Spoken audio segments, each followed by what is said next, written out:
creativity in politics and innovation and that kind of thing. And I wonder if you could speak a little bit towards the way in which perhaps politics or different governments are not open to creativity, in the sense that business as usual maybe has a barrier to creativity, and maybe what you see as ways to combat that, or how you deal with, you know, creativity versus that not maybe being okay in politics, which has a face and an agenda sometimes, etc. Yeah, really good question. So the city, I mean, I think creativity is what can drive change. Governments resist change. We basically design them to maintain the status quo, and which we have to do a lot of. You know, we have to take care of the infrastructure of a city, take the garbage out, make sure that all of our poop goes away from us, make sure we have clean, tasty drinking water coming to us. Those are essential functions, and that's kind of how the mechanism or structure of government got established to provide for all that. Unfortunately, now we've got all kinds of factors that are complicating our lives and threatening our future, and that structure no longer will serve us. And historically, it's been uprisings, it's been grassroots change, it's been a lot of people being creative and saying, you know what, this has to change, we have to do things differently now. And it's been externally driven. But I think there's a balance to that. Some of us have to get in there and be the internal drivers of change as well. And I've seen that. I've seen that in our city staff. There's all sorts of people who want to make change within the organization. There's elected officials. We get elected by the community to say, this is what we're going to go in and change. And we have to try and do that. You need those pressure points inside and outside. And I think right now we're not seeing anywhere near the kind of change we need to see provincially and federally. We have parliamentary systems that were designed many generations ago. There has not been innovation. There's not been electoral reform. Many other countries around the world are transforming how they do democratic government, how they elect people from the community to make change happen. And we're stuck. In Canada, in BC, we're stuck. And you know, if we manage to get people in there who are willing to change the system, if the community at large says we have to change the way we elect our representatives and the way the government responds to the challenges, hopefully we can drive that change. But I don't think it's going to come from just straight up same old, same old. It's not happening fast enough, which is where the creative side comes into this, and where I hope the incredible amount of creativity that we have in this city, that we have in cities across Canada, we'll be able to drive that change. That's my hope, that we can make real change happen. But it's going to come from a creative source, and I think it will be driven a lot from the outside, as usual. If we could get audio from the remote feed, Merlin. Hello, Like Mind. Aging Like Mind. Can you hear us? Can you hear us? Hello. We got you on. You have a question for the mayor? Can you hear me right now? Yeah, we can hear you. You have a question? Hey, come back right here now.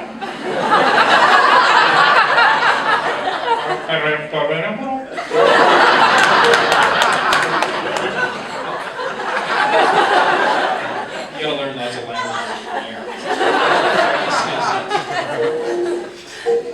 What is your question? Okay, stand by. We're gonna give you a question right now from Maris. Okay, stand by. Just go ahead. Hello, Mayor Gregor, and Okay, stand by. hello, Mayor Gregor.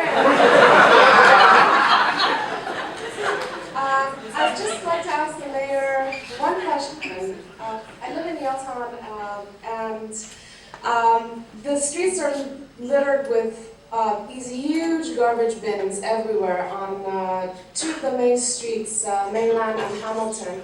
And I feel like this takes away enormously from the aesthetics of the city, and it makes a ruckus every morning as the garbage trucks. Okay, so you know what we're going to do? We're not doing that question.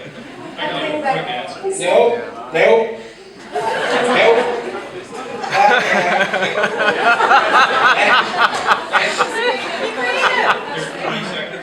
Okay, go. We do have to change. That's one where we're bringing in composting, increasing recycling. We have to treat waste differently and not pile everything in the dumpster and haul it away every day. So it's going to be this is going to be a change we all see around the city over this next 2 years, basically, is separating and treating our garbage like a resource and not throwing it in dumpsters. Okay? Who has a non-complaining about the city question? How about creativity? Let's do that. Hi, I'm Leanne McLennan. I would like to ask you if you could talk a bit about the creative process that went into farming and developing your juice. Well, it's that's a good question, and it's so long. My brain's full of politics and government these days, so it's hard to remember the exact the genesis and how we did it. But we were basically the only way to survive was to hustle and come up with something new and different, because the food system has been concentrated into a couple big, huge companies that own every aspect of the food system. And then there's like a wide array of restaurants and small food retail but it's small and diverse. But to actually succeed beyond the lifestyle companies, which is what most restaurants and small farms and companies are, you can certainly a few jobs. To actually grow a business into the bigger leagues, you have to be really creative.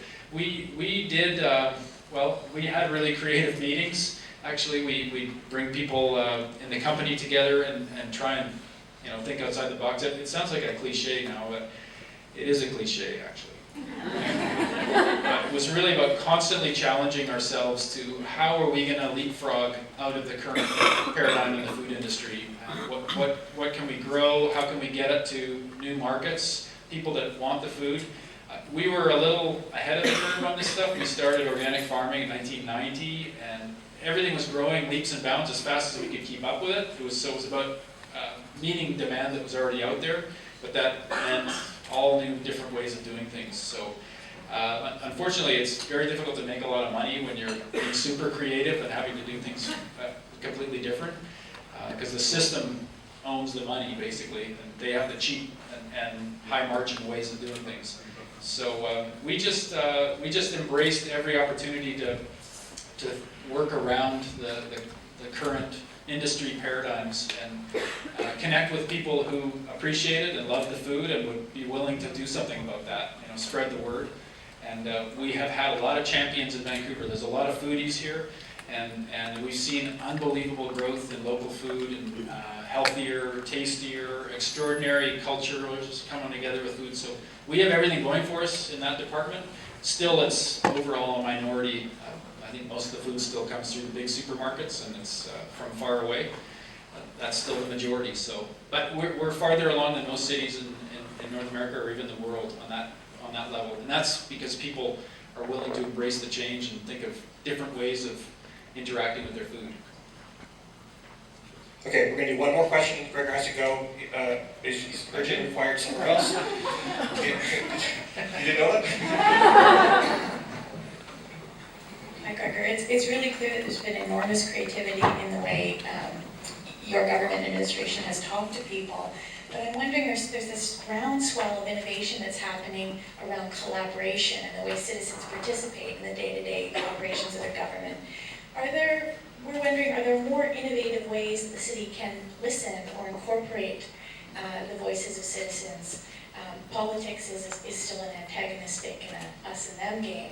I'm wondering, can we look at those sort of collaborative models, or do those square at all? It's a really good question. It's coming back to we have these forms, we've built a structure, and this is how it works. Changing it is challenging. Actually, changing how the city works, a lot of that has to be done at the province, because they have the legislation called the Vancouver Charter that says you can do these things. You can't borrow more than this money for anything related to the east side of Vancouver. It's like crazy old school rules that we're under. And that has to be changed in a parliament in Victoria, which is a creature of the parliament in Ottawa. So we're trying to do things differently on the ground here, and we've just struck an engaged city task force, 21 people, and Mark is going to be one of them, which is great. To really look at new ways to both engage people in the life of the city and the way that we govern, and also how the community works, how we deal with the loneliness and the feelings of exclusion that people feel, the cross-cultural barriers that we still have. We have more harmony here than most places in the world, but we got to grapple with all this stuff. And the way that we've been doing that over these last 4 years is just bring people together, bring people who are willing, who are creative, who are bright and willing to dedicate time to this, and try and open it up over and over. You know, that this is a task force. We expect it to just to reach out in different rings, different circles, and get more voices to the table. Because ultimately, it all shrinks down, and there's a city council, 11 people, and we have to, vote amongst ourselves and make decisions. And that's how the hierarchical model works. We're trying to flatten that and get as many voices as we can from the community, and in putting the best ideas forward, and giving people a sense that they can shape our future here. It's the construct is difficult right now, but we're trying to work around that every way we can, and engage as many people as we can in running the city. Okay, thank you very much. That's it.